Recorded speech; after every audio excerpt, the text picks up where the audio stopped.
नूर वाला आया है, नूर लेकर आया है, सारे आलम नजरे देखो कैसा नूर छाया है। अस्सलातु वस्सलामु अलैका या रसूल अल्लाह, अस्सलातु वस्सलामु अलैका या हबीब अल्लाह। नूर वाला आया है, नूर लेकर आया है, सारे आलम नजरे देखो कैसा नूर छाया है। अस्सलातु वस्सलामु अलैका या रसूल अल्लाह, अस्सलातु वस्सलामु अलैका या हबीब अल्लाह, अस्सलातु वस्सलामु अलैका या रसूल अल्लाह, अस्सलातु वस्सलामु अलैका या हबीब अल्लाह। ভালো করে সেটিং করেন, এটা দরুদ শরীফ পড়েন। আল্লাহুম্মা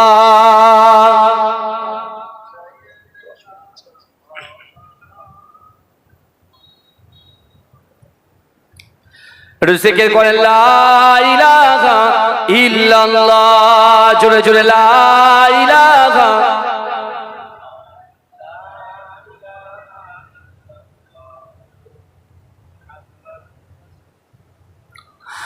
नूर वाला आया है, नूर लेकर आया है, सारे आलम नजरे देखो कैसा नूर छाया है। अस्सलातु वस्सलामु अलैका या रसूल अल्लाह, अस्सलातु वस्सलामु अलैका या हबीब अल्लाह। जब तलक ये चांद तारे झिलमिलाते जाएंगे, तब तलक जश्ने मिलादत हम बनाते जाएंगे। नूर वाला आया है, नूर लेकर आया है, सारे आलम नजरे देखो कैसा नूर छाया है। अस्सलातु वस्सलामु अलैका या रसूल अल्लाह, अस्सलातु वस्सलामु अलैका या हबीब अल्लाह, अस्सलातु वस्सलामु अलैका या रसूल अल्लाह, अस्सलातु वस्सलामु अलैका या हबीब अल्लाह। जब तलक ये चांद तारे झिलमिलाते जाएंगे, तब तलक जश्ने मिलादत हम बनाते जाएंगे। नूर वाला आया है, नूर लेकर आया है, सारे आलम नजरे देखो कैसा नूर छाया है। अस्सलातु वस्सलामु अलैका या रसूल अल्लाह, अस्सलातु वस्सलामु अलैका या रसूल अल्लाह। अल्लाहुम्मा सल्ली अला।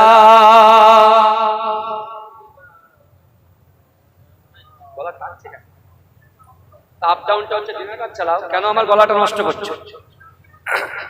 আপ ডাউন হলে তো হবে না, বুঝতে হবে না যে একটা জলসা তো নয়, এখন 1 বছর জলসা আছে, গলাটা টানছে, এত টানলে কথা বলা যায়? আমার বাবাজিরা একটু ভালো করে বোঝেন যে কথা বলছিলাম। আল্লাহ পাক রব্বুল আলামিন নবী ইব্রাহিম আলাইহিস সালাতু ওয়াস সালামের দোয়াটাকে কবুল করে নিয়ে মা হাজেরার গর্ভে নবী ইসমাঈল আলাইহিস সালাতু ওয়াস সালামকে পাঠালেন। জোরে বলুন, এই জোরে বলবেন না? নবী ইব্রাহিম আলাইহিস সালাতু ওয়াস সালামের পাঠানোর পরে আল্লাহ পাক নবী ইব্রাহিম আলাইহিস সালাতু ওয়াস সালামকে আল্লাহ পরীক্ষা করলেন। কি? আল্লাহ হুকুম করলেন, ও ইব্রাহিম যাও, তোমার সন্তান, তোমার স্ত্রী সহ ওই সন্তানকে এবং তোমার স্ত্রীকে কাবা শরীফের পাশে রেখে এসো।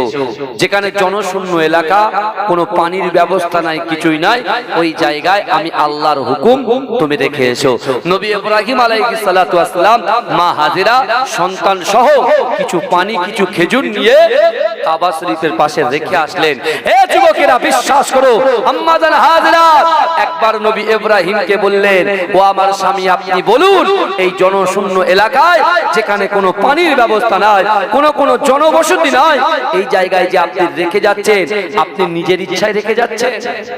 নবী ইব্রাহিম আলাইহিস সালাতু ওয়াস সালাম বলছেন যে না, আমি আমার নিজের ইচ্ছায় রেখে যাই না, আমি আল্লাহর হুকুমে তোমাদেরকে রেখে যাচ্ছি। জোরে বলে, জোরে বলুন ভাই। আপনি এক বালতি পানি নিয়ে বেরিয়ে পড়লেন, বাইরে সফর করতে গেলেন, বুঝতে পেরেছেন? এক একটা মানুষ 1-1.5 লিটার করে পানি খায় সারাদিনে, 2 লিটারও খায়, 3 লিটারও খায়। আর একটা মসজিদ কতটা বড় হয়, আস্তে আস্তে দিনের পর দিন ওই জায়গায় তারা বসবাস করতে করতে পানি ফুরিয়ে গেছে, খাবারও ফুরিয়ে গেছে, কিছুই খায়। আল্লাহ কি পরীক্ষা করছে দেখেন। মা তার সন্তানকে ভালোবাসে, আর মায়ের থেকে 70 গুণ বেশি আল্লাহ তার বান্দাকে ভালোবাসে। জোরে বলে। ওই জন্য আল্লাহ কোরআনে বলছেন, বান্দা নাহনু আকরাবু ইলাইহি মিন হাবলিল ওয়ারিদ। আল্লাহ বলছে, বান্দা তোমাদের ঘাড়ের শিরা উপশিরা থেকে অতি নিকটবর্তী আমি আল্লাহ তোমাদের সাথে থাকি। জোরে বলে। অর্থাৎ আল্লাহ সবকিছু দেখেন। আল্লাহ আবার বলছেন, বান্দা ফাআইনামা তুআল্লু ফাসাম্মা ওয়াজহুল্লাহ। আল্লাহ বলছো, বান্দা তোমরা যখন ডান দিকে তাকাও, ওই ডান দিকে আমি আল্লাহ আছি। তোমরা যখন বাম দিকে তাকাও, বাম দিকে আমি আল্লাহ আছি। তোমরা যখন সামনে তাকাও, সামনেও আমি আল্লাহ আছি। ও বান্দা, তোমরা যখন পিছনে তাকাও, পিছনেও আমি আল্লাহ আছি। জোরে বলুন না সুবহানাল্লাহ। তা এই গ্রামের মানুষগুলো যারা বাড়িতে বসে আছে, আল্লাহ কিন্তু দেখছেন। যারা দোকানে আড্ডা মারছে, আল্লাহ দেখছেন। বছরে একটা দিন, তাও সানডে, রবিবার ছুটির দিন জলসাটা ফেলেছেন। আজকে যদি এই অবস্থা হয়, তাহলে চিন্তা করুন এ যুবক, আল্লাহ পাক রব্বুল আলামিন, যে আল্লাহ মানুষের রিজিক দেয়, যে আল্লাহ মানুষকে সম্মান দেয়, যে আল্লাহ মানুষকে অর্থ দেয়, যে আল্লাহ মানুষকে যৌবন শক্তি দিয়েছে, যে আল্লাহ মানুষকে সুন্দর সুন্দর করে রূপ দান করেছেন, চোখ দিয়েছেন, পা দিয়েছেন, নাক দিয়েছেন, চোখ দিয়েছেন, এক জায়গা থেকে আরেক জায়গায় স্থান পরিবর্তন করার ক্ষমতা দিয়েছে, সেই আল্লাহ কিন্তু সব অবজার্ভ করছে। কথা ঠিক না বল? হ্যাঁ, আল্লাহ যদি বলে কুন হও ফায়াকুন, সঙ্গে সঙ্গে হয়ে যায়। এ যুবকেরা, আল্লাহ ইচ্ছা করলে হাতটাকে প্যারালাইসিস করে দিতে পারে কি পারে না? আল্লাহ ইচ্ছা করলে চোখটা অন্ধ করে দিতে পারে কি পারে না? আল্লাহ ইচ্ছা করলে যে যৌবন নিয়ে আমরা শান দেখাই, যে যৌবন নিয়ে আমরা গর্ব করি, আল্লাহ ওই যৌবনটাকে সেকেন্ডের মধ্যে কেড়ে নিতে পারে কি পারে না? কথা বলে। হ্যাঁ, আল্লাহ পাক রব্বুল আলামিন পরীক্ষা করেছেন যারা অহংকার করেছেন, যারা অহমিকা করেছে, পরচর্চা পরনিন্দা করেছে, নবীদেরকে ক্ষতি করার চেষ্টা করেছে, যারাই ক্ষতি করতে এসেছে আল্লাহ তাদেরকে দুনিয়া থেকে সাফ করে দিয়েছে। কথা ঠিক না ভুল বলে? নবী মুসা আলাইহিস সালাতু ওয়াস সালামকে বেইজ্জতি করেছে ফেরাউন, আল্লাহ ফেরাউনকে পানিতে ডুবিয়ে শেষ করেছে। কথা ঠিক না ভুল? কথা বলে না? এই কথা বলে। আবু লাহাব আমার রাসূলকে অত্যাচার করেছে, আল্লাহ আবু লাহাবের হাতকে ধ্বংস করে দিয়েছে। কথা ঠিক না ভুল বলেন? আবু জেহেল রাসূলুল্লাহর বিরোধিতা করেছে, অত্যাচার করেছে, আল্লাহ আবু জেহেলকে মিটিয়ে দিয়েছে। আজও কিয়ামতের মাঠে, আজও জাহান্নামের আগুনে তারা পুড়ছে।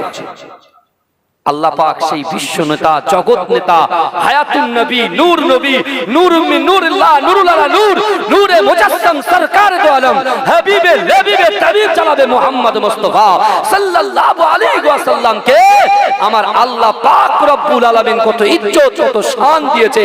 হে যুবকেরা, যে রাসূল তার 63টা বছর জিন্দেগিতে একটা সেকেন্ডের জন্য, একটা মিনিটের জন্য, একটা ঘন্টার জন্য উম্মতে মুহাম্মাদিকে বলে না, আজ সবুজ গম্বুজের নিচে শেষদারত অবস্থায় রব্বি হাবলি ইয়া উম্মতি, আমার উম্মতের কি হবে, আমার উম্মতের কি হবে বলে কন্দনরত অবস্থায় আছে। আর তারই উম্মত বলে আমরা দাবি করি, অথচ নামাজ মসজিদে এক কাতার ফজরে ঠিকঠাক দান করা হয়, যাকাত ঠিকঠাক সময়ে দেওয়া হয়, টাকার পাহাড় জমে যাচ্ছে, হজ ফরজ হয়ে গেছে, তারপরেও তারা বলছে দাঁড়াও ছেলের বিয়ে দিই, মেয়ের বিয়ে দিই, ব্যবসাটা আরেকটু বড় করে দিই। আল্লাহ বলছে কি রে, তোর জন্য যা যা ফরজ করা হয়েছে আল্লাহর হুকুম, নবী ইব্রাহিম আলাইহিস সালাতু ওয়াস সালাম আল্লাহর হুকুম পালন করেছেন, কারণ কাবা শরীফের পাশে ইসমাইল এবং হাজেরাকে আল্লাহ পাক হুকুম দিয়ে বললেন ওখানে রেখে আসতে হবে। নবী ইব্রাহিম আলাইহিস সালাতু ওয়াস সালাম আল্লাহর হুকুম পালন করেছেন না করেননি? কথা বলেন। পালন করেছেন তো? নামাজ কার হুকুম? কথা বলেন। নামাজ কার হুকুম? নামাজ আল্লাহর হুকুম। পর্দা কার হুকুম? আল্লাহর হুকুম। মা বাপকে মহব্বত করার কথা ফরজ আল্লাহ করে দিয়েছেন, এটা কার হুকুম? আল্লাহর হুকুম। এগুলো ঠিকঠাক আমরা পালন করছি তো, না শুধু উলমনে মুক্ত ছড়িয়ে যাচ্ছে? বুঝতে হবে। আমার ভাই জানেরা, হে নবী পাকের উম্মত উম্মতিরা, হে নবী দেবানারা, একটু ভালো করে বোঝার চেষ্টা করেন। আমার আল্লাহ পাক রব্বুল আলামিন এ ধরার জমিনে কাবা শরীফের পাশে আমার আল্লাহ পাক আমার দয়াল নবীকে কোন বংশে পাঠাবে? আমার আল্লাহ পাক রব্বুল আলামিন যে কাবা শরীফটা আমার আল্লাহ পাক রব্বুল আলামিনের বান্দা বান্দীরা তওয়াফ করতে আসবে, আল্লাহর মেহমান হিসাবে যে কাবা শরীফটা তওয়াফ করবে। লব্বাইক আল্লাহুম্মা লব্বাইক, লব্বাইক লা শারীকা লাক লব্বাইক, ইন্নাল হামদা ওয়ান নি'মাতা লাক ওয়াল মুলক লা শারীকা লাক। আল্লাহর মেহমানরা কাবা শরীফ তওয়াফ করে মাকামে ইব্রাহিমের পিছনে 2 রাকাত সালাত আদায় করার পরে আল্লাহ পাক যে zamzam কূপের ব্যবস্থা করবে, যে পানির ব্যবস্থা করবে, ওই পানিটা আমার মেহমানকে কে পান করাবে? কোন বংশের মানুষ পান করাবে? আমার আল্লাহ পাক আসমানের উপরে সবকিছু আল্লাহ সাজিয়ে রেখেছে। ও যুবকেরা, আল্লাহ রাসূল এই পৃথিবীতে আসার আগে আল্লাহর রাসূলের দাদু আব্দুল মুত্তালিবকে আমার আল্লাহ পাক স্বপ্ন দেখালেন, ও আব্দুল মুত্তালিব, কাবা শরীফের পাশে zamzam কূপটা খনন করতে হবে, বাররা খনন করো। হে যুবকেরা, হে নবী পাকের উম্মত উম্মতিরা, আল্লাহ পাক রব্বুল আলামিন আব্দুল মুত্তালিবকে বললেন, ও আব্দুল মুত্তালিব, না না, zamzam কূপটা খনন করো। হে যুবকেরা, আব্দুল মুত্তালিব বললেন, zamzam কূপ আবার কি? বলছে, না না না, যে কূপের পানি হচ্ছে মিষ্টি জান্নাতি পানি, যা কখনো ফুরাবে না। জোরে বলুন না। কারণ zamzam কূপটা আগে যখন নবী ইসমাইল আলাইহিস সালাতু ওয়াস সালামের পায়ের নিচে থেকে আল্লাহ যে zamzam কূপটা বার করেছিলেন, ওই zamzam কূপের পানি, ওই zamzam কূপের পানি খেয়ে তৃপ্তি নিবারণ করেছিলেন তার শরীরে। এবং জারহুম গোত্র বলে একটা গোত্র, যেটা ইয়ামান থেকে তারা পানি তালাশ করতে করতে দুর্গম মরু প্রান্তরে ঘুরতে ঘুরতে ঘুরতে ঘুরতে কাবা বাইতুল্লাহ শরীফ এই zamzam কূপের পাশে, এই zamzam কূপের পাশে এসে ওখানে জারহুম গোত্রের মানুষেরা নবী ইসমাইল আলাইহিস সালাতু ওয়াস সালামের আম্মা জানের হুকুমে ওরা বসবাস করতে লেগেছিলেন। এই শুনছেন আপনি? আবার জারহুম গোত্রের মানুষের সঙ্গে আমালিকা গোত্রের সঙ্গে নবী ইসমাইল আলাইহিস সালাতু ওয়াস সালামের বিবাহ হয়। এই শুনছেন? অনেক বড় হাদিসটা, অনেক বড়, বুখারী শরীফের হাদিস। আমি খুব ছোট্ট ছোট্ট করে বলছি, অসুবিধা হচ্ছে না তো? তাকবীর দিন তো গলার আওয়াজটা কেমন দেখি, নারে তাকবীর, আর জোরে দেন নারে তাকবীর, আর চিৎকার দিয়ে দেন নারে তাকবীর। বিশ্ব নবী দিবস বলুন জিন্দাবাদ। এই আমি বলবো নারায়ে মুস্তাফা, আপনারা বলবেন মারহাবা মারহাবা। নারায়ে মুস্তাফা, জোরে জোরে নারায়ে মুস্তাফা, নারায়ে মুস্তাফা। বিশ্ব নবী দিবস, কুমারপুর জামে মসজিদ প্রাঙ্গণে বিশ্ব নবী দিবস। কুমারপুর গ্রামবাসী বৃন্দ, কুমারপুর যুবক বৃন্দ, নারে দেখবে। আমার যুবকেরা, আমার ভাইরা, আল্লাহ কোরআনে বললেন, বিসমিল্লাহির রহমানির রহিম, ওয়াসারিউ ইলা মাগফিরাতিম মির রাব্বিকুম ওয়া জান্নাতিন আরদুহাস সামাওয়াতু ওয়াল আরদ উইদ্দাত লিল মুত্তাকিন। জোরে বলুন না সুবহানাল্লাহ। আল্লাহ বলছো, বান্দা তোমরা অতি দ্রুত অগ্রসর হও, তোমরা প্রতিযোগিতা করো আমি আল্লাহ আমার ক্ষমার দিকে। জোরে বলুন। কারণ আল্লাহর কোরআন বলছে, ইজা জাআজালুহু লা ইস্তাখিরুনা সাআতাও ওয়া লা ইস্তাকদিমুন। মৃত্যু যখন আসবে 1 থেকে লেট করা হবে না, দেরি করা হবে না। এ যুবক, ওই কবরে গাড়ি বাড়ি অর্থ সম্পদ যৌবন কিছুই যাবে না, দুটো জিনিস যাবে, ঈমান যাবে, আমল যাবে। ঈমান যাবে, আমল যাবে। তাই আল্লাহ তার বান্দাকে রাসূলুল্লাহর উপরে যে কোরআন নাযিল করেছে, সেই কোরআনের ভিতরে আল্লাহ পরিষ্কারভাবে বললেন, ওয়াসারিউ ইলা মাগফিরাতিম মির রাব্বিকুম, তোমরা অতি দ্রুত। আমরা যেমন এখন দেখেন, আমরা প্রতিযোগিতা করছি, আমার বড় ভাই দুতলা করেছে, আমি চারতলা করব। আমার বড় ভাই কুমারপুরের মোড়ে 2 কাঠা জমি কিনেছে, আমি 4 কাঠা কিনেছি। প্রতিযোগিতা চলছে। হ্যাঁ, আর সাহাবারা প্রতিযোগিতা করতো কি, যে আজকে রাতের বেলা বিশ্ব নবী মসজিদে নববীতে এশার নামাজ পড়ে রাসূল যে বেরিয়ে যাচ্ছে, আমরা বেরোবো না, সারা রাত ইবাদত করব, আর সকল সাহাবাদের আগে ইবাদতে আমি এগিয়ে যাব। জোরে বলে, এজোরে বলবেন না, এজোরে বলা যাবে না। আমার ভাইরা ভালো করে বুঝবেন, রাসূলুল্লাহ 2 জন সাহাবা, একটা হচ্ছে রাসূলুল্লাহর মুয়াজ্জিন হযরত বেলাল রাদিয়াল্লাহু তাআলা আনহু, যে বেলাল মসজিদে নববীতে এশার নামাজের পরে তিনি নিয়ত করছেন যে আজকে দিনে রাসূলুল্লাহ যখন বেরিয়ে যাবেন, আর রাসূলুল্লাহর পিছু পিছু সাহাবারা বেরোবে, রাসূলুল্লাহর পিছু পিছু সাহাবারা বেরিয়ে যাবে, আর যখন সাহাবারা বেরোবে আমি কিন্তু বার হব না। আমি কি করব? কোরআন তেলাওয়াত করব, নফল ইবাদত করব, তাহাজ্জুদের নামাজ আদায় করে আল্লাহর কাছে দোয়া চাইব, সবার আগে ইবাদতে আমি এগিয়ে যাব। জোরে বলে। আবার ওই মজলিসে বসে বসে আল্লাহর রাসূলের সাহাবা হযরত আবু যর গফফারী রাদিয়াল্লাহু তাআলা আনহু তিনিও নিয়ত করলেন যে সবাই যখন বেরিয়ে যাবে, বিশ্বনবীও চলে যাবে, বিশ্বনবীর পিছন পিছন আমিও বেরিয়ে যাব। বেরিয়ে যাওয়ার পরে আমি আবার কি করব? কোরআন তেলাওয়াত করব, নফল ইবাদত করব, আমিও সবার আগে ইবাদতে আমি এগিয়ে যাব। জোরে বলে। রাসূলুল্লাহ যথারীতি এশার নামাজ শেষ করে আল্লাহ রাসূল বেরিয়ে যাচ্ছেন, এই শুনছেন তো? আর 2 জন সাহাবা, একজন হযরতে বেলাল রাদিয়াল্লাহু তাআলা আনহু, আর একজন আবু যর গফফারী রাদিয়াল্লাহু তাআলা আনহু। এই শুনছেন, এই 2 সাহাবা তারা কি করলেন? একে অপরের জানেই না, একজন মসজিদের ওই কোণে আছে, আর একদিকে এই কোণে আছে। আমার ভাই জানেরা, হে নবী পাকের উম্মত উম্মতিরা, হে নবী দেবানারা, একটু ভালো করে বোঝার চেষ্টা করেন। বিশ্ব নবী রাসূলুল্লাহ সাল্লাল্লাহু আলাইহি ওয়াসাল্লামের মুহাব্বত সাহাবা হযরত বেলাল রাদিয়াল্লাহু তাআলা আনহু, রাত গভীর হয়ে গেছে, তিনি নামাজ আদায় করে আল্লাহর কাছে দুআ তুলে রোনাজারি করে।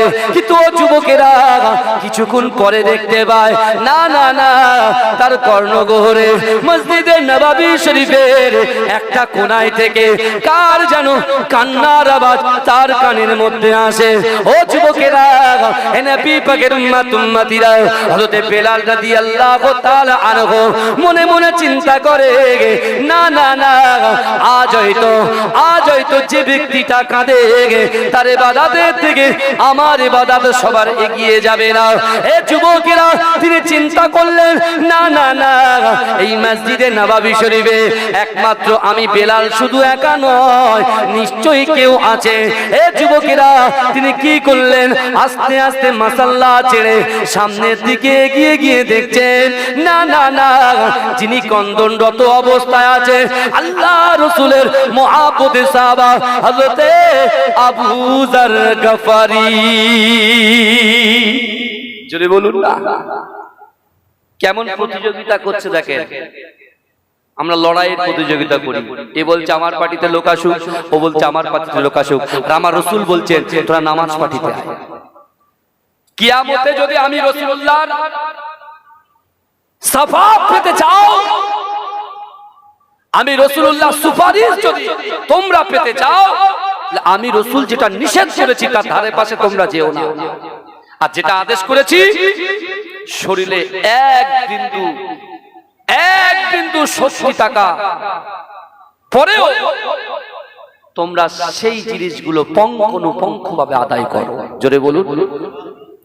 রাসূলুল্লাহ সাল্লাল্লাহু আলাইহি ওয়াসাল্লামের সাহাবা হযরত বেলাল হুজুর আবু যর গফফারীকে দেখে একটু টাচ করলেন, গায়ে যেই টাচ করলেন আবু যর গফফারী মাথা তুললেন। মাথা তোলার কি ব্যাপার আপনি? বলছে আপনি? আমি আজকে নিয়ত করেছিলাম যে আজকে একটু ইবাদত করব এবং সবার আগে এগিয়ে যাব। জোরে বলুন না। বলে আমিও তো সেম, আমিও তো সেম নিয়ত করেছি। তখন আবু যার গাফারি বলছেন, আপনি হচ্ছেন রাসূলুল্লাহর মুয়াজ্জিন হযরতে বেলাল। যে বেলাল কত কষ্ট করেছে, যে বেলাল কত মেহনত করেছে, যে বেলাল কত অত্যাচার সহ্য করেছে। উমাইয়া তার বুকের উপরে পাথর চাপিয়ে দিয়ে বলছে, তুই মুহাম্মদকে ছেড়ে দে। বেলাল বলছে, মরতে রাজি আছি, কিন্তু মুহাম্মাদের নাম ভুলতে রাজি নই। জোরে বলুন না সুবহানাল্লাহ। যে বেলালের মুখ থেকে আহাদ আহাদ আহাদ আহাদের শব্দ আল্লাহ বার করেছিলেন। জোরে বলুন না সুবহানাল্লাহ। আবু যার গাফারি সম্মান দিচ্ছে, সম্মান দিচ্ছে। আমরা কি করি? আমরা কাকে সম্মান দিন? সম্মান দিন যার স্কিন ফর্সা হোয়াইট, যে ব্ল্যাক, তাকে আমরা ইজ্জত দিই না। অনেকে আছে কালো মানুষ পছন্দ করে না, কালো বউ পছন্দ করে না, কিন্তু এ বোকা জানে না যে আল্লাহর মাখলুক যা কিছু পৃথিবীতে আমরা দেখছি সবই আল্লাহ সৃষ্টি করেছে, আর আল্লাহর সৃষ্টি কখনো খারাপ হতে পারে না। জোরে বলুন। কোন যুবকের স্ত্রী যদি কালো হয়, মুদে রঙের হয়, তার বন্ধুর বউটা যখন ফর্সা হয়, তখন এ মনে মনে ভাবে, ওই বউটা যদি আমার হতো খুব ভালো হতো। মনে প্ররোচনা দেয়। এই কথা কি খারাপ বলছি? ভালো করে বুঝবেন না, প্ররোচনা দেয়। কিন্তু ওই ছেলেটা কেন বলছে যে ওই বউটা যদি আমার হতো ভালো হতো? কারণ সে তার ভিতরে শরিয়াতের জ্ঞান নেই, কোরআনের জ্ঞান নেই, হাদিসের জ্ঞান নেই। সে ভয় করে না। আল্লাহ বলছে, বান্দা বিসমিল্লাহির রহমানির রহিম ওয়া হুয়া মাআকুম আইনামা কুনতুম। আল্লাহ বলছে, বান্দা তোমরা যেখানে, আমি আল্লাহ সেখানে। জোরে বলুন না সুবহানাল্লাহ। অর্থাৎ আল্লাহ অন্তর্যামী, সব কিছু আল্লাহ জানে। সেই যুবকটা যদি এটা মানত যে আল্লাহর মাখলুক কখনো খারাপ হতে পারে না, আল্লাহর সৃষ্টি কখনো খারাপ হতে পারে না, অর্থাৎ আমার স্ত্রীকে আল্লাহই সৃষ্টি করেছে, অর্থাৎ কখনো খারাপ নয়, এটাকে নিয়ে যদি আমি সুন্দর সন্তুষ্ট হয়ে চলতে পারি, আল্লাহ হয়তো অন্য অন্য দিকে, অন্য অন্য জায়গায় আল্লাহ পাক আপনার অনেক কিছু, আল্লাহ পাক রব্বুল আলামিনের তরফ থেকে আল্লাহ আপনাকে পুরস্কার করে দেবে। জোরে বলুন, পুরস্কার দেবে। এটা আমরা বুঝতে পারবো না, এটা আমরা বুঝতে পারবো না। আবু যার গাফারি কালো বেলালকে বলছে, ও বেলাল শোনো, তাহলে একটা কাজ করি, আমাদের দুজনের নিয়ত হচ্ছে এক, আমাদের দুজনের নিয়ত হচ্ছে এক, আল্লাহর কাছে কবুলিয়াত। তাহলে এক কাজ করি, ও বেলাল শোনো, আমি আবু যার গাফারি আল্লাহর কাছে দোয়া চাই, তুমি আমিন আমিন বলো। আমার দোয়া চাওয়া শেষ, তারপর তুমি দোয়া চাইবে, আমি আমিন আমিন বলবো। তা হযরতে বেলাল হুজুর বলছে, ঠিক আছে, তাহলে এক কাজ করেন। তাহলে কি হবে? আবু যার গাফারি বলছেন, ইজ্জতে আপনি অনেক বড়, বুঝতে পেরেছেন? তা আপনি আগে দোয়া চান, আমি আমিন আমিন। হযরতে বেলাল হুজুর দোয়া চাইছে, আর আবু যার গাফারি আমিন আমিন করছে। জোরে বলুন, এই জোরে বলুন না। কিছুটা যাওয়ার পরে, কিছু সময় যাওয়ার পরে হযরতে আবু যার গাফারি কি করলেন? দোয়াটা শেষ করলেন। এবারে বেলাল হুজুরকে বলছে, বেলাল এবার তুমি। বেলাল হুজুর দোয়া করছেন, আবু যার গাফারি আমিন আমিন করছে। বেলাল হুজুর দোয়া শেষ করেছেন, এবারে বেলাল হুজুর আবু যার গাফারিকে বলছেন, এবারে আপনি দোয়া চান। আমার ভাই জানেরা, হে নবী পাকের উম্মত উম্মতিরা, হে নবী দেবানারা, একটু ভালো করে বোঝার চেষ্টা করেন।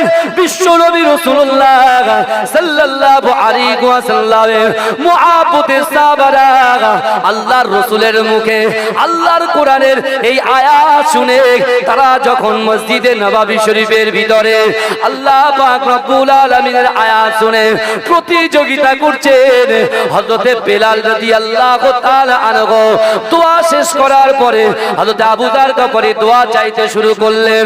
ওগো রব্বুল আলামিন, আল্লাহ পাক রাতের অন্ধকারে দিনের আলোতে, প্রকাশ্যে অপ্রকাশ্যে, জাহিরিতে বাতিনিতে আমরা যত গুনাহ করেছি আল্লাহ আপনি ক্ষমা করে দেন। বেলাল হুজুর বলছে আমিন। ওগো রব্বুল আলামিন, আল্লাহ আমি আবু যার গাফারি আপনাকে বলি, কাল কিয়ামতের আযাব বড় শক্ত আযাব। ওগো রব্বুল আলামিন, আল্লাহ পাক আমি আবু যার গাফারিকে কাল কিয়ামতের মাঠে, কাল হাসরের মাঠেতে বিশ্ব নবী রাসূলুল্লাহ সাল্লাল্লাহু আলাইহি ওয়াসাল্লামের পাশে আমাকে দাঁড় করিয়ে দেবে। হে যুবকেরা, হে নবী পাকের উম্মত উম্মতিরা, আল্লাহর রাসূলের মহব্বতে সাহাবা হযরত বেলাল আমিন বলছেন না। হে যুবকেরা, যুবকেরা আবার তিনি দ্বিতীয়বার রিপিট করলেন, ওগো রব্বুল আলামিন আল্লাহ পাক, আমি আবু যার গাফারিকে কাল কিয়ামতের মাঠেতে, কাল হাসরের মাঠেতে আল্লাহ রাসূলের পাশে দাঁড় করিয়ে দেবেন। ও যুবকেরা, হযরত বেলাল হুজুর আমিন বলছেন না, হযরত আবু যার গাফারি দোয়া ছেড়ে দিয়ে বলছে, ও বেলাল কি ব্যাপার, তুমি এতবার আল্লাহর কাছে যা কিছু চেয়েছো আমি আবু যার আমিন বলেছি, কিন্তু আমি যখন চাইছি তুমি কেন আমিন বলছো না? হে যুবকেরা, আমার আল্লাহ বলে, বান্দা ইন্না রাব্বাকা লাবিল মিরসাদ, নিশ্চয়ই আমি আল্লাহ আমার বান্দা বান্দীদের দিকে সতর্ক দৃষ্টি রাখি। ও যুবকেরা, ও নবী পাকের উম্মতিরা, আমার দয়ার নবী রাসূলুল্লাহ সাল্লাল্লাহু আলাইহি ওয়াসাল্লামের দুইজন প্রাণপ্রিয় সাহাবা যখন এরকম ভাবে কথা কাটাকাটি করে, আমার আল্লাহ পাক জিবরাইলকে বলে, ও জিবরাইল চলে যাও, চলে যাও আমার হাবিবুল্লাহর কাছে চলে যাও, আমার হাবিবুল্লাহকে গিয়ে বলো, পুরো ঘটনাটা খুলে বলো, যে না না না, আপনার দুইজন সাহাবা মসজিদে নববী শরীফে কথোপকথন করে, কথা কাটাকাটি করে, যান যান যান, ও জিবরাইল চলে যান, আমি রাসূলুল্লাহ সাল্লাল্লাহু আলাইহি ওয়াসাল্লামের কাছে গিয়ে বলেন, ও আমার হাবিব, আমার দোস্ত, আমি আল্লাহ পাক আপনাকে এত মুহাব্বত করি, এত প্যার করি, এত ভালোবাসি, না না না, যতক্ষণ পর্যন্ত আপনি রাসূলুল্লাহ মসজিদে নববী শরীফে আপনি যখন দোয়া না চাইবেন, আপনি যদি দোয়া চান, আমি আল্লাহ পাক উবায়ের মনের চাওয়া পাওয়া গুলোকে আমি আল্লাহ পাক কবুল করে নেব। কিন্তু আমার ভাইজানেরা, হে নবী পাকের উম্মতিরা, হে নবী দেবানারা, বিশ্ব নবী রাসূলুল্লাহ সাল্লাল্লাহু আলাইহি ওয়াসাল্লাম এই ধরার জমিনে আসবে, আল্লাহ পাক রব্বুল আলামিন দয়ার নবীকে মক্কা নগরে আম্মা জান আমিনাতুস সাদিয়ার কাছে পাঠাবে। ও যুবকেরা, সেই বিশ্ব নবী রাসূলুল্লাহ এই দুনিয়ার জমিনে আসার আগে আমার আল্লাহ পাক এই দুনিয়ার জমিনে অনেক বড় বড় আশ্চর্য আশ্চর্য ঘটনা ঘটিয়েছে। এ যুবকেরা, আল্লাহর কোরআন বলছে, বান্দা বিসমিল্লাহির রহমানির রহিম, আহাসিবান নাসু আইতরাকু আইয়াকুলু আমান্না ওয়া হুম লা ইফতানুন। আমার আল্লাহ বলে, বান্দা তোমরা যারা ঈমান এনেছো, তোমরা কি মনে করো আমি আল্লাহ তোমাদেরকে ছেড়ে দেব? ওয়া হুম লা ইফতানুন, আমি আল্লাহ কি তোমাদের পরীক্ষা করব না? হে যুবকেরা, আল্লাহ পাক আমাদেরকে পরীক্ষা করবে, আল্লাহ সম্পদ দিয়ে পরীক্ষা করবে, আল্লাহ পাক সম্পদকে ক্ষতি করে পরীক্ষা করবে, আল্লাহ যৌবন দিয়ে পরীক্ষা করবে, আল্লাহ সম্মান দিয়ে পরীক্ষা করবে, আল্লাহ ইলম দিয়ে পরীক্ষা করবে। ও যুবকেরা, আল্লাহ পাক বাপ মা দিয়ে পরীক্ষা করবে, সন্তানদেরকে দিয়ে পরীক্ষা করবে।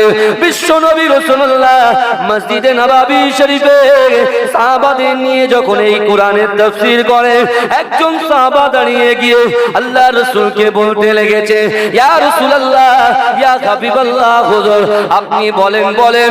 আল্লাহ বলে, বান্দা পরীক্ষা করব, আর আল্লাহর পরীক্ষায় যদি বান্দা উত্তীর্ণ হয়ে যায়, আল্লাহর পরীক্ষায় যদি আপনার উম্মতিরা উত্তীর্ণ হয়ে যায়, আল্লাহ পাক তাদেরকে কি সাজা দেবে? ও যুবকেরা, বিশ্ব নবী রাসূলুল্লাহ বলেছিলেন, হে আমার সাহাবারা, না না না, আল্লাহর পরীক্ষায় যদি আমার উম্মতিরা উত্তীর্ণ হয়ে যায়, আমার আল্লাহ পাক আমি রাসূলুল্লাহর ওসিলায় 8টা জান্নাত সৃষ্টি করেছে।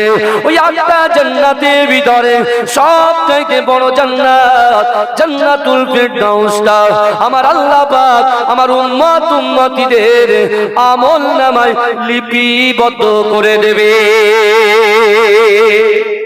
জোরে বলুন না, কোনটা একটু বাড়ান, কোনটা? আমার বাবাজিরা একটু ভালো করে বোঝার চেষ্টা করেন। বিশ্ব নবী রাসূলুল্লাহ সাল্লাল্লাহু আলাইহি ওয়াসাল্লাম সাহাবাদেরকে নিয়ে আলোচনা করছেন যে আল্লাহ কোরআনে বলছেন, তোমরা যারাই ঈমান এনেছো, তোমরা কি মনে করো আমি আল্লাহ তোমাদেরকে ছেড়ে দেব? অহুম লা ইফতানুন, আমি আল্লাহ কি তোমাদের পরীক্ষা করব না? সেকেন্ডে সেকেন্ডে পরীক্ষা চলছে। আল্লাহ পরীক্ষা করবেন একজন মুমিন ব্যক্তিকে, আল্লাহ 5টা বিষয়ে পরীক্ষা করবেন। 5টা বিষয়। আমার সোনার ভাইরা, সেই বিশ্ব নবী রাসূলুল্লাহ এ ধরার জমিনে আসবে, আল্লাহ পাক রব্বুল আলামিন মক্কার জমিনটাকে উজালা করে দেবে, নূরে নূরে নূরান্বিত করে দেবে। কিন্তু তার আগে বিশ্বনবী এই দুনিয়াতে অর্থাৎ মক্কার জমিনে আসার আগে আল্লাহ বড় আশ্চর্য ঘটনা ঘটিয়েছেন। তার মধ্যে আল্লাহ প্রত্যেক নবীদেরকে পরীক্ষা করেছেন না করেননি? কথা বলেন। এই পরীক্ষা করেছেন তো আল্লাহ পাক প্রত্যেক নবীদেরকে পরীক্ষা করেছেন। নবী ইউনূস আলাইহিস সালাতু ওয়াস সালামকে আল্লাহ পরীক্ষা করেছেন। পরীক্ষা করেছেন না করেন? নবী ইউনূস আলাইহিস সালাতু ওয়াস সালামকে আল্লাহ পাক মাছের পেটে 40 দিন রেখে পরীক্ষা করেছিলেন যে ইউনূস কার শুকরিয়া আদায় করে। হ্যাঁ, আবার আমার বাবাজিরা আল্লাহ পাক নবী আইয়ুব আলাইহিস সালাতু ওয়াস সালামকে পরীক্ষা করেছিলেন না করেননি? কথা বলেন। করেছিলেন তো। আল্লাহ তার শরীরে পোকা ধরিয়েছিলেন, পরীক্ষা করেছেন যে কার শুকরিয়া আদায় করে। আমার সোনার ভাইরা, আল্লাহ পাক রব্বুল আলামিন এরকম ভাবে নবীদেরকে যখন পরীক্ষা করছেন, বিশ্বাস করুন নবী ইব্রাহিম আলাইহিস সালাতু ওয়াস সালামকে আল্লাহ পরীক্ষা করেছিলেন। কথা ঠিক না ভুল? কিন্তু আমার ভাইজানেরা, হে নবী পাকের উম্মতিরা, হে নবী দেবানারা, নবী ইব্রাহিম আলাইহিস সালাতু ওয়াস সালাম আল্লাহর ঘর কাবা শরীফের সামনে দাঁড়িয়ে আল্লাহর কাছে দোয়া চেয়েছিলেন, ওগো রব্বুল আলামিন আল্লাহ পাক, না না না, আপনি আমার বংশে আখিরি জামানার নবী ইমামুল হুদা নূরুল আলা নূর মুহাম্মদ মুস্তাফা সাল্লাল্লাহু আলাইহি ওয়াসাল্লাম কে পাঠাবে। কার বংশে পাঠাবে? আমার বংশে। আমার বাবাজিরা, এই বুঝতে পারছেন আপনারা? তা বিশ্ব নবী রাসূলুল্লাহ সাল্লাল্লাহু আলাইহি ওয়াসাল্লাম ধরার জমিনে আসার আগে ইব্রাহিম আলাইহিস সালাতু ওয়াস সালাম আল্লাহর কাছে দোয়া চেয়েছিলেন। আর নবী ইব্রাহিম আলাইহিস সালাতু ওয়াস সালামের দুটো স্ত্রী ছিলেন। প্রথমের নাম হচ্ছে আম্মাজান সারা, আর দ্বিতীয় স্ত্রীর নাম হচ্ছে আম্মাজান হাজেরা। এই শুনছেন? কিন্তু সারার গর্ভে প্রথম সন্তান আসেননি, বহুকাল পর নবী ইব্রাহিম আলাইহিস সালাতু ওয়াস সালাম আল্লাহর কাছে দোয়া চেয়েছিলেন, আল্লাহ আপনি আমাকে একটা সন্তান দেন। মা সারা আলাইহিস সালাতু ওয়াস সালাম মা হাজেরার সঙ্গে ইব্রাহিম আলাইহিস সালাতু ওয়াস সালামের বিবাহ দিলেন। জোরে বলুন। আল্লাহ সেই মা হাজেরাকে একটা সন্তান দিলেন, যে সন্তানের নাম হচ্ছে নবী ইসমাঈল আলাইহিস সালাতু ওয়াস সালাম। জোরে বলবেন না? জোরে বলুন না।